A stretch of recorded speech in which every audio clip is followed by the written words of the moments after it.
Good evening, everyone. Welcome to another Wednesday evening with the Clear Mountain Monastery community. This evening, we are very happy to have Anam Thubten join us. Anam Thubten, thank you for joining us. Oh, it's my pleasure. Thank you for the invitation. Well, I'll just read a quick bio, and then we'll just jump into questions. Please. Well, Anam Thubten grew up in Tibet and at an early age began to practice in the Nyingma tradition of Tibetan Buddhism. Among his many teachers, his most formative guides were Lama Tsorlo, Khenpo Chopel, and Lama Garwang. He is the founder and spiritual advisor of Dharma Foundation, teaching widely in the US and abroad. He is also the author of various articles and books in both the Tibetan and English language. His books in English include Choosing Compassion, No Self, No Problem, Into the Haunted Ground, and The Citadel of Awareness. Anam, I think most of the people who join our YouTube channel have some kind of Theravada inclination and experience with the Theravada teachings. It's a big question, but how would you explain Tibetan Buddhism and maybe even specifically the Nyingma tradition to someone who is more familiar with Southern Buddhism? Well, first, thank you so much for your invitation. I'm really happy to be here and to share this time with you both. I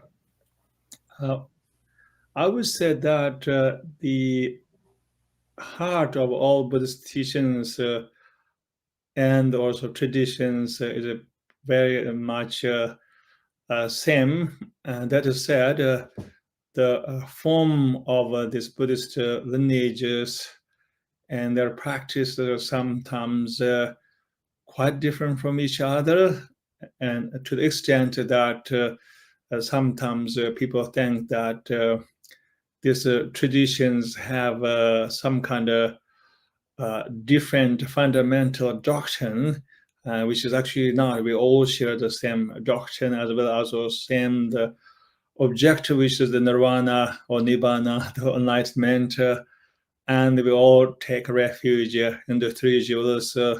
We all regard the Shakyamuni Buddha as our the founding father or the source of our teachings. But the Tibetan Buddhism is actually integration of many forms of Buddhist practices, and which were once upon a time flourishing in India.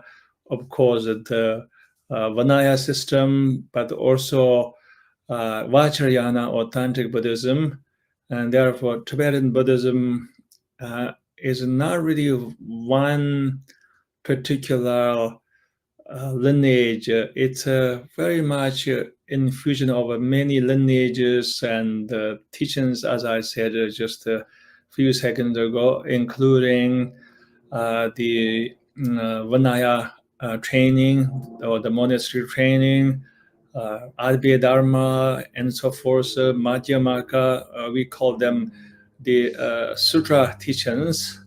And then Tibetan Buddhism also is very much built upon the Vajrayana or Tantric Buddhism.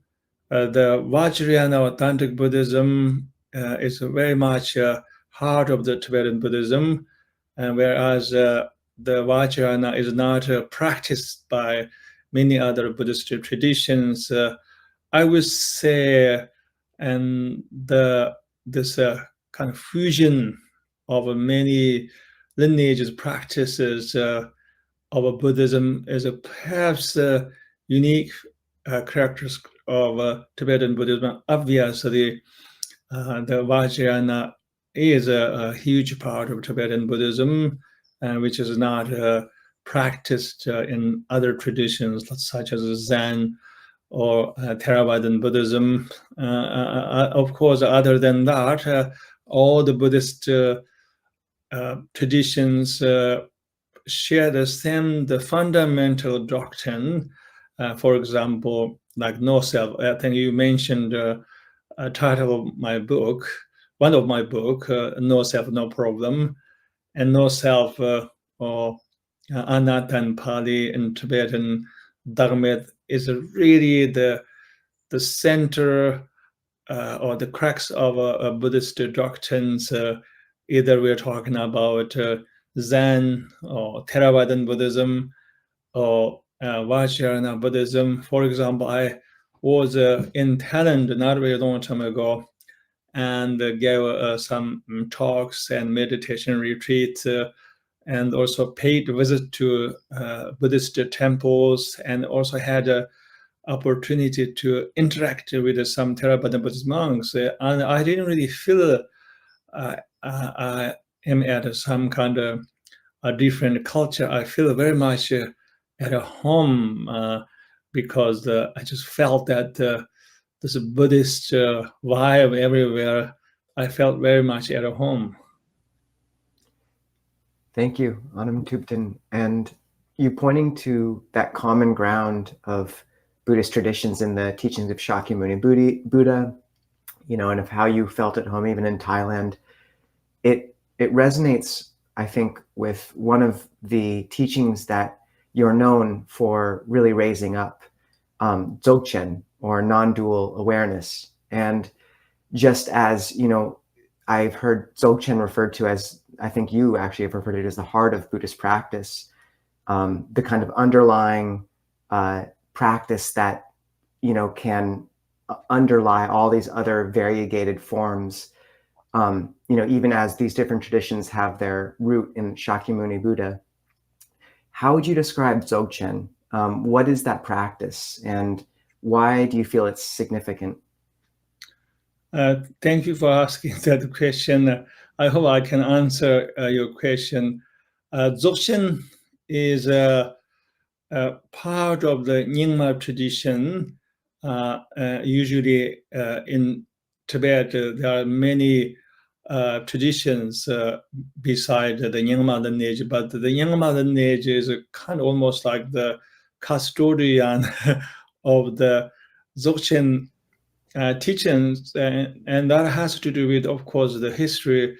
The Dzogchen was practiced by many Buddhist yogis in ancient India, and later the Padmasambhava, we call him Guru Rinpoche, brought the Dzogchen teachings from India to Tibet during 8th century, and also another prominent Indian Pandita, Bimala Mitra, also brought a whole body of Dzogchen teachings to Tibet.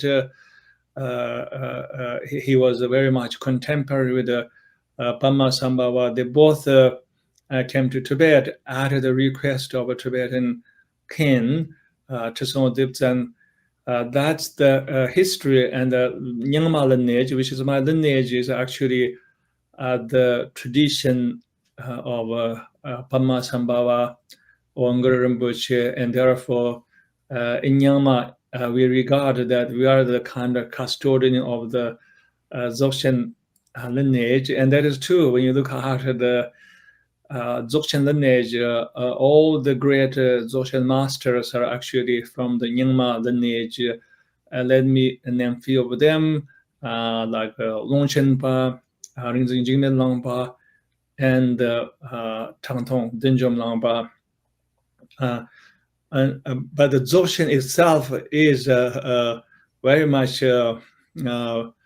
non-conceptual Dharma, and we call it Ati Yoga. In Tibetan Buddhism, we have this system that categorizes pretty much all the paths, all the spiritual paths within the Buddhist tradition into this categories. It's called 9 yanas. So it's a little bit very extensive, sometimes a little bit elaborated system, but basically we categorize all the Buddhist paths and practice into this category known as the 9 yana. And then the Dzogchen is considered Ati Yoga among the 9 yanas or 9 vehicles or 9 paths. So Ati yoga means the unsurpassable yoga or the unsurpassable path. And part of the Dzogchen actually transcend everything. Dzogchen, in the ultimate sense, transcend all the techniques, all the vehicles, all the spiritual paths, all the doctrines. It simply point out as the ultimate truth, or our own Buddha nature, or the pristine nature of our own mind, which is, of course, the ultimate truth. And also, Dzogchen is very much a direct path. One of the premises of Dzogchen is that you can experience nirvana, enlightenment, in this very human life. Not only that, even Dzogchen states that one can experience nirvana or enlightenment even in the room over here and now. And so there is even this famous saying in the Dzogchen tradition, which goes something like this: when you sit on the cushion, or when you sit down, you could be very much a confused person, or samsaric sentient being. By the time when you get up from your seat or meditation cushion, you could be fully awakened. You could end up being awakened person, like an awakened individual. And so it kind of tells that the enlightenment can be sometimes very immediate experience. And so in essence, Dzogchen is all about pointing out the Buddha mind, our true nature, or the ultimate truth, or the unconditioned nature of our consciousness right now, without relying on too much effort or too complex theoretical analysis.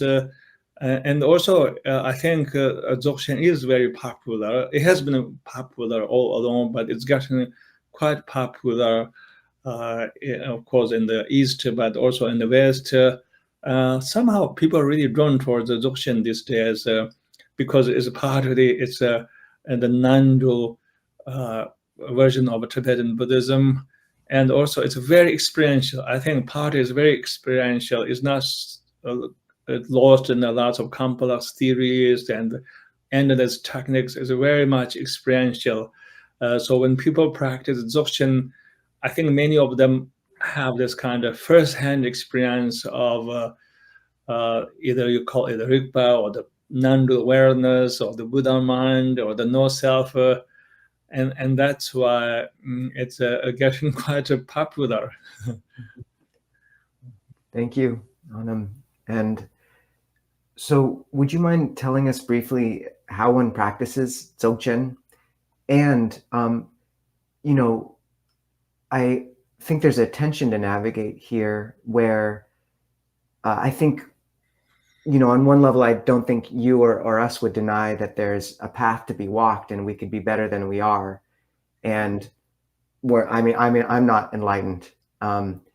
So how do you hold this idea, the idea that nirvana is available here and now? I admit it. I like how it sounds, but how do you hold that skillfully when the Buddha also spoke about a path to nirvana and it being quite a ways away for many of us, at least? Yeah, that's a very good question. Let me answer your question. I think your question has two parts. So the way you study Dzogchen is in the tradition to find really a wonderful, or basically authentic Dzogchen master. We said that when there are three conditions coming together, then one can understand the Dzogchen. The three conditions for understanding Dzogchen is that to study with a lineage, to lineage master, or the Guru or Dzogchen master, who has all the instructions, like Dzogchen instructions, teachings, and then lineage with the blessings, or sometimes we actually said the teacher with the blessings, and then lineage with the full instructions. And then the last one is the student with the devotion. When those three conditions come together, then there is a possibility of understanding Dzogchen. And therefore, I think one of the most important step in order to study or practice Dzogchen is to find an authentic Dzogchen master who has been practicing, who's well-trained, and who also has unbroken lineage within the Dzogchen tradition. And then, of course, somebody can study with a great Dzogchen master, but if she or he don't have that devotion, or the complete love of the Dzogchen tradition, and then maybe the understanding of Dzogchen may not come into being easily. So these are the three conditions which are considered like the catalyst for understanding of the Dzogchen. And then you're right, there is a path that is true. Even in Dzogchen, there's a path too. One time I was in South Korea and met with a Zen monk, and he asked me to describe what Dzogchen path is, because he said that he is a Zen practitioner, and in his mind, basically, lots of these spiritual practices, at least in Buddhism, or even the whole path can be divided into two, either gradual awakening or instantaneous awakening. When awakening occurs on the path, it can be instantaneous and it can be a gradual. So I would not actually say Dzogchen is either the path of a instantaneous awakening or path of gradual awakening. I would not put into any of those categories. I think this all depends on individual. For some people, Dzogchen could be path of a instantaneous awakening, and that may not be true for somebody. But I'm sure people have an experience of extraordinary awakening when they practice Dzogchen, because you are really going towards the heart of matter, the ultimate truth. Even though you might have an extraordinary awakening while you're meditating, but then you also have your own karma or your samsaric habits. So in that sense, I think having these awakening experiences and also being on the path and going through the process of purifying our karmic habits are not contradictory. So you can have many awakening while you're practicing Dzogchen, but also you can be on the path. I think it takes a long time to purify all our karmic samsaric habits, even though we may have sometimes very profound awakening. Thank you. I've recently heard about a framing of Dzogchen practice as taking or having instantaneous awakening and gradual familiarity. So having both, or another framing is to take the goal as the path. Could you say more about that? It's a rather interesting, a different, in Theravada, it's almost always framed as a gradual path leading to an instant awakening. Yeah, right. Well, in the Dzogchen, when you experience the Rigpa or the non-dual awareness, then your mind is pretty much enlightened in that very moment. And in that moment, what you're experiencing is just the perfect, the nirvanic state of consciousness, the Rigpa or non-dual awareness. And that awakening can occur at any given moment while you're meditating on the cushion. Most probably that will happen while you're meditating on the cushion, but it can happen at any given moment, right? It can happen to while you're maybe walking, or while you're cooking food, or while you're maybe listening to a song, or maybe reading some inspiring Dzogchen poems. It can happen, and but then, even though that experience could be authentic itself, could be what you're experiencing could be totally nirvana or the Buddha mind, but that does not mean that all your samsara habits or all the karmic habits are totally gone. And they're still there, and they're going to come out eventually. They'll arise on the surface of our mind. So we kind of have to basically practice maintaining and that awareness, and trying to basically cultivate or to basically be in that state of consciousness, the non-dual awareness or the Rigpa. And then as we continue to abide in that non-dual awareness throughout the day, and then I think our habits are going to be purified on their own. It's not like that we have to use specific techniques to purify our karmic habits, which bind us to samsara or the world of confusion and suffering. But if we can maintain that non-dual awareness in everyday life, and that becomes a very powerful karmic purification, to the extent that according to Dzogchen, if you're able to maintain the non-dual awareness, then everything's there. All dharmas are in that. You are missing actually nothing, which remind me of a very beautiful poem by Jigme Langpa, who was one of the most revered Dzogchen master, and in one of his poems. By the way, his poems has lots of joy.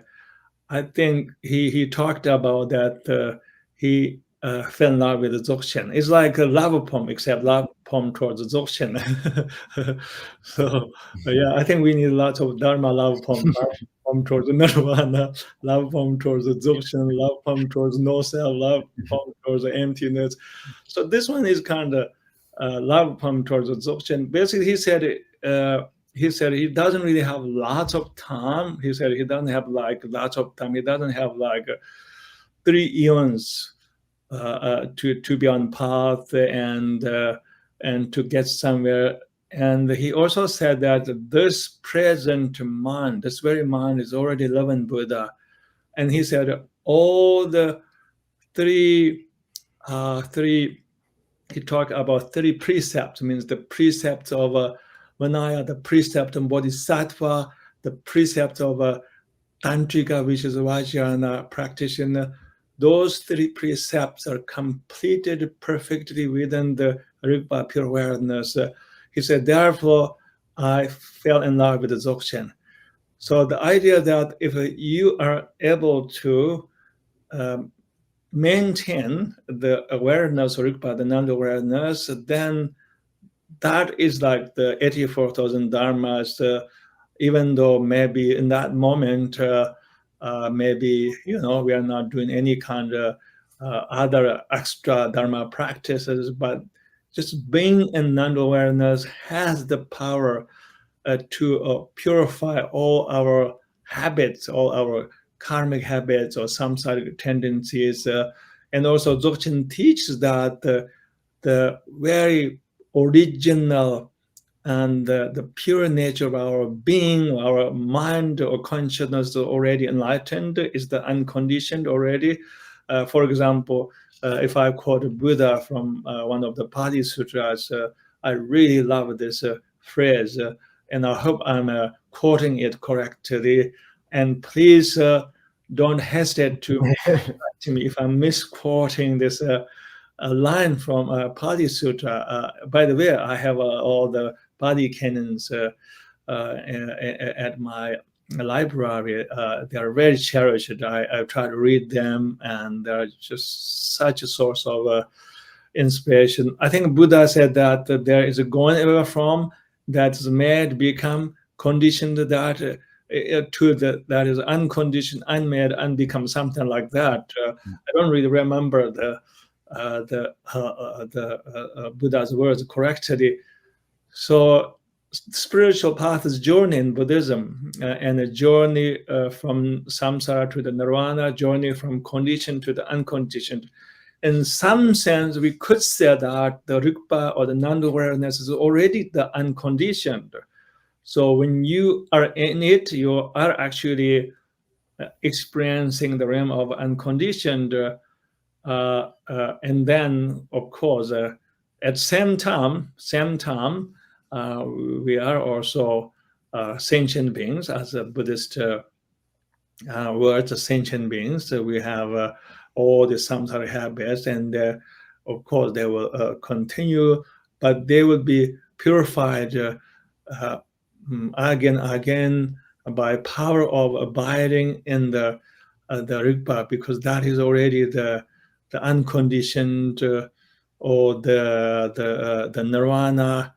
And so yeah, in that sense, there's a path too. I think practicing the Rigpa and Dzogchen is the path, and sometimes we have to be even diligent to practice Dzogchen too. It's not like that I can just memorize all these people Dzogchen words and not to practice any meditation and expecting that somehow enlightenment knock on my door and all my samsara habits will go away. I will be fooling myself. I think still we have to be very much diligent to practice Dzogchen. Actually, even though Dzogchen itself is regarded as a path of whatever, path without path, method without a method, or the methodless method, or path of effortlessness, at the same time, and there is a lot of actually kind of effort almost. I don't know, maybe effort, but there's a lot of emphasis on the practice. So much that the Dzogchen teachers always said that our practice is to remain in the non-awareness all the time as much as possible. So in some sense, it sounds really easy, but on the other hand, we are really invited to be fully present all the time throughout the day. And sometimes we talk about the way of maintaining the awareness, non-dual awareness. Rigpa and Dzogchen is like the flow of the stream of flow of the river, which runs all the time, day and night, 24 hours a day. And the idea is that our goal is to remain in awareness and non-awareness all the time, while you are walking, while you are eating, while you are lying down, while you are meditating, while you are having a conversation. So it's not like some kind of theory that I memorize and then expecting that enlightenment would knock on my door. So it involves, in some ways, a great deal of mindfulness and commitment. So yeah, I think some people think, oh, it's really easy. They come across these beautiful lines, path of effortlessness. Or all I need is just read some Dzogchen books, and then I don't have to meditate. I don't have to do anything. It doesn't really work that way.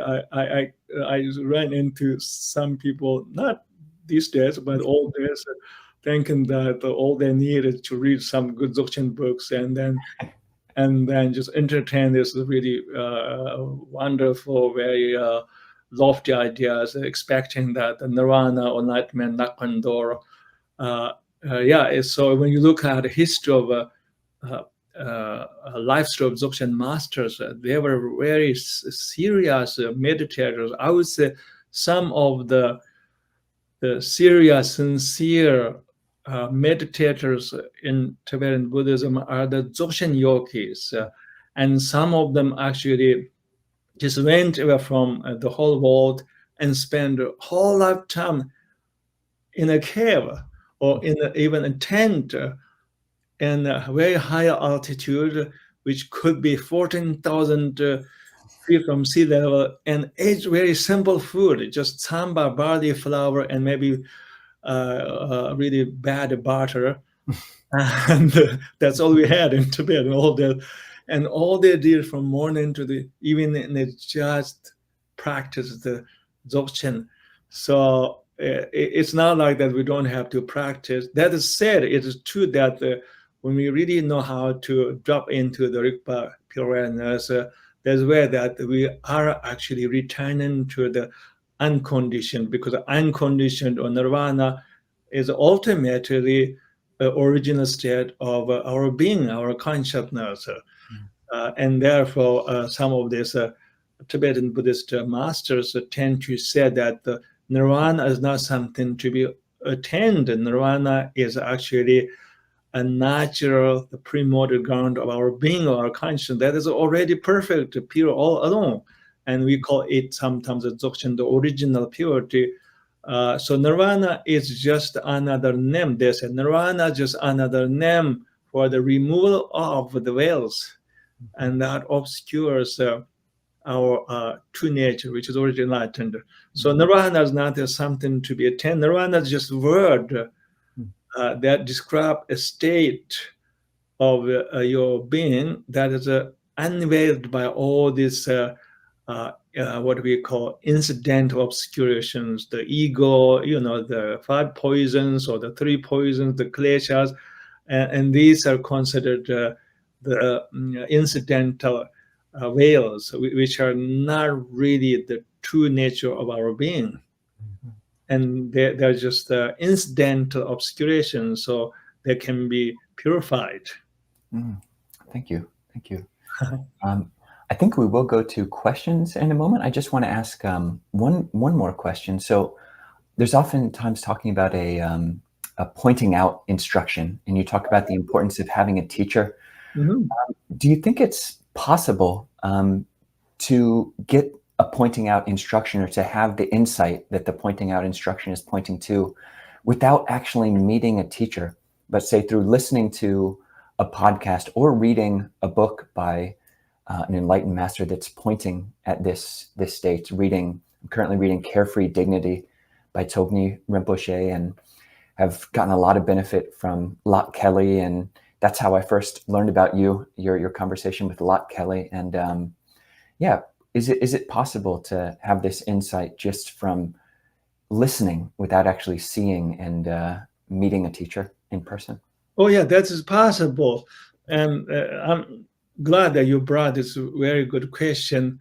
Sometimes in Buddhism, we pray that we will hear Dharma teaching from birds and from sky.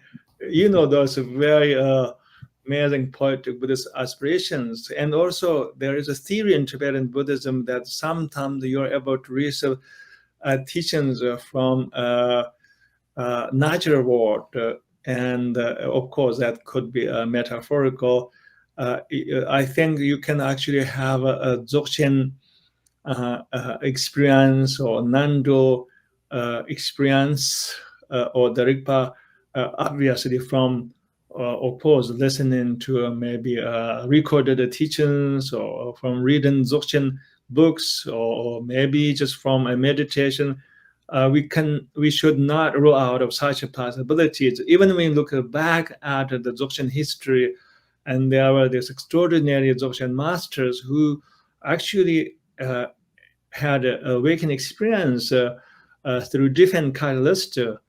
And that is said, I think it's always good. I think it's really good to study with a Dzogchen master who is an authentic lineage holder. It would be kind of safe path. Otherwise, sometimes we may have all these experiences.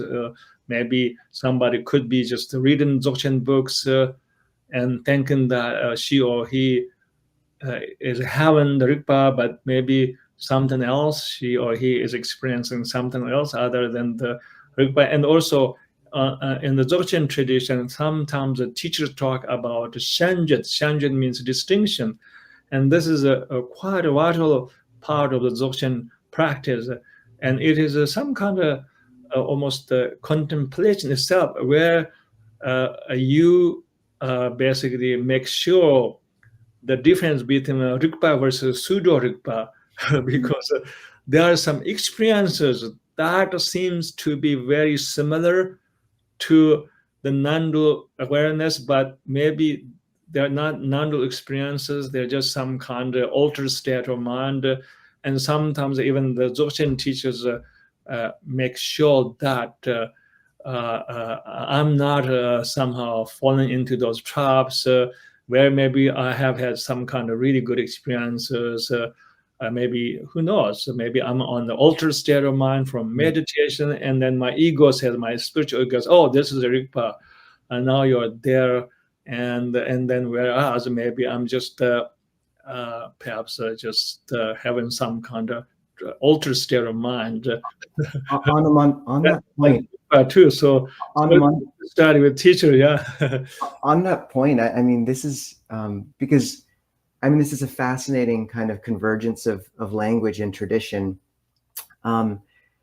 Because for hearing the non-dual teachings from a Theravada perspective, that would be my fear, is that the state that someone was taking as Rigpa or Nirvana would not be. And so trying to kind of map these onto a Theravada conception, which I don't know how much it can be done, but I'm curious. One idea is that when someone's touching this Rigpa, it's stream entry. It's like a stream enter touches Nirvana, but there are still defilements, so they get pulled back. Right. And then they have to keep practicing. The one caveat there is that in the Theravada, that's considered extremely rare. It's very rare when you meet a stream enterer. The other way I'm trying to overlay it is to consider that the way Nirvana is being used here is a rhetorical device, or sort of a rhetorical device to point to that moment of letting go into a state of more refined awareness. Right. And I suppose I could really understand that, but I'm wary also of the danger of conflating such a state of, say, samadhi or letting go with unshakable liberation. Yeah. Uh-huh. And so is that a real tension that you navigate, or how would you put my mind to rest in this intention? Yeah, this is a really good question too. I personally don't rule out any kind of possibilities. I even don't rule out the possibility of an instantaneous awakening, and I don't rule out this possibility based on my own logic, because when I look into my own mind, I can't really see that I can experience instantaneous awakening, but that does not mean there's no possibility. For example, there are lots of things I cannot do, but I should not rule out over the possibility. I can't climb peak of Mountain Everest in this lifetime. I never tried it, but I cannot really imagine myself climbing the Mountain Everest. And also, I just watched the Olympic Games recently. Some of the athletes are so amazing. I don't know whether you watched the Olympics or not, but I watched some of them, and I was just amazed by the just unbelievable prowess of the human physical strength, dynamism. But there's no way I can do some of them. I can perhaps practice some of this sport the rest of my life, but I won't be able to do any of them, And so, but that does not mean if my body cannot do some extraordinary performance, nobody can do that. That would be actually kind of very tricky conclusion too. So I think sometimes we tend to roll out possibilities by using our own mind capacity as a logic. So therefore, I think there's a possibility of even instantaneous awakening through Dzogchen practice. So I rule out a possibility that somebody just run into great Dzogchen master like Jigme Lama, Denjo Lama, who are not alive. I wish they're alive. And had just what do they call us? Instantaneous experiences, and just jump just to the highest state. In the Dzogchen, we have a 16 bimis, 16 ground of awakening, and of course there are different systems. For example, you have 5 paths in Buddhism, which you mentioned. That 5 paths, and also different practitioners. Categories of different practitioners, like for example, Genjuk Shirom Shirmo, Dapchompa, like that, like stem entering, and all the way to Arhat. So in the Dzogchen, there's a possibility that one can actually literally just cross all these paths in a single moment and become fully enlightened. I do not want to rule out of such possibility, and but I can expect that. I can show that myself. I think myself is a very.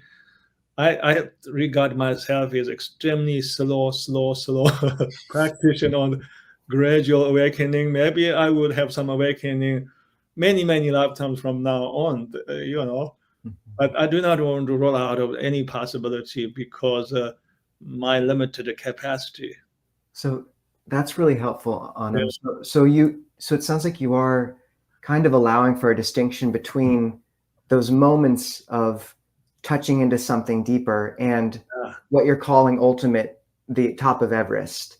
Yeah. There is a difference between those, because that's where I get hung up as, a Pali kind of adherent is, the idea that there might not be any distinction between this place that people touch and that the top of Everest. So it sounds like you're saying that there is a distinction between those two places. But even though it is possible for someone to every now and again take a big trampoline jump right to the top of Everest, which happens all the time in the suttas when someone hears the Buddha's words. Yeah. I think anything's possible. I think those systems, not only sutras, but also you have systems in the sutra and tantras, Buddhist tantras, like for example, 5 paths, and for example, 16 ground and 13 grounds of awakening of Burmese. So you have all these systems in both Buddhist tantras and Buddhist sutras, and these are very good. They're like a map. They're like almost like a map that illuminate the general process of individuals awakening. So I feel they're very much sort of a generalization of the process of awakening that the people go through. But that is said, I think also have to leave room for very extraordinary possibilities that can happen on the path, such as the instantaneous awakening, where somebody have a awakening experience and become fully awakened forever. So I think we have to leave room for all these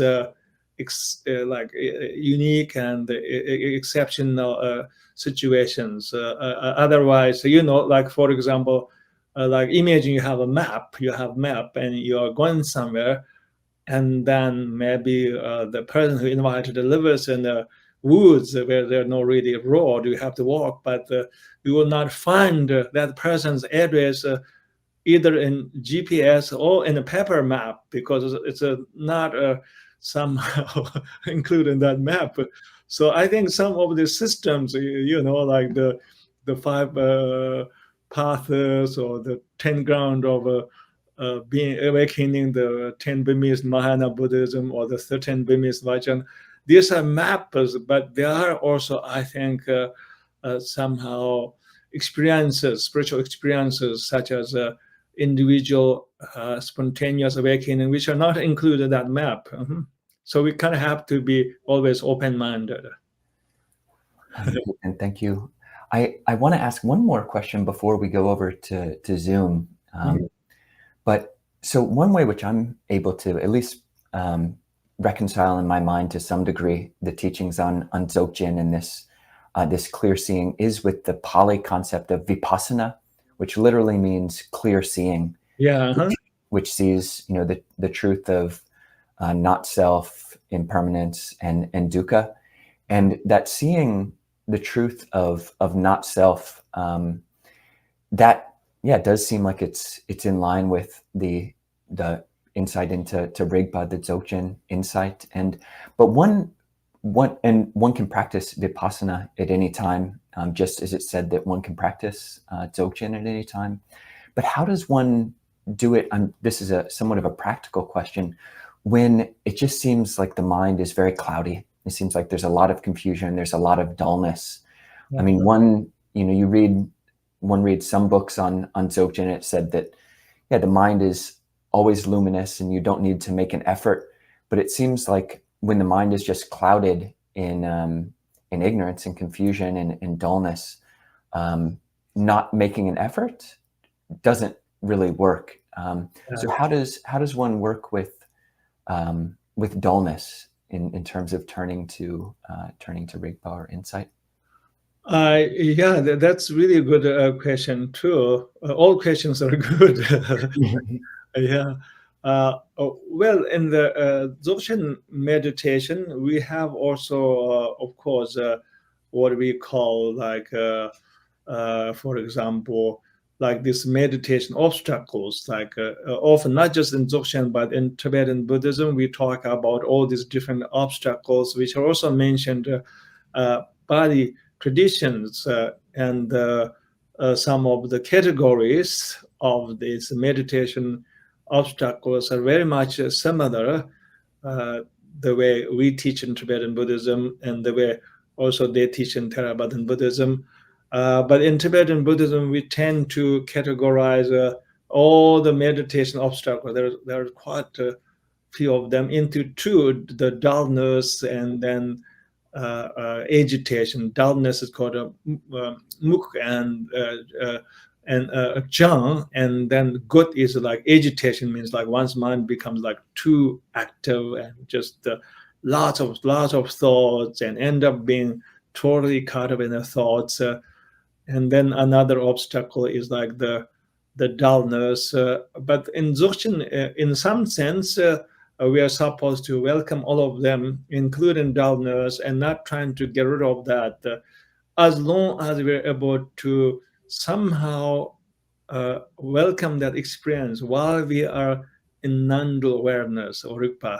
But then if we feel that dullness is really overwhelming to the extent that we feel we are kind of losing our whatever grounding in the non-awareness. And then there are some methods we use, for example, such as exclaiming certain syllables like pat. You can exclaim that loud as much you can, or you can sometimes even chant singing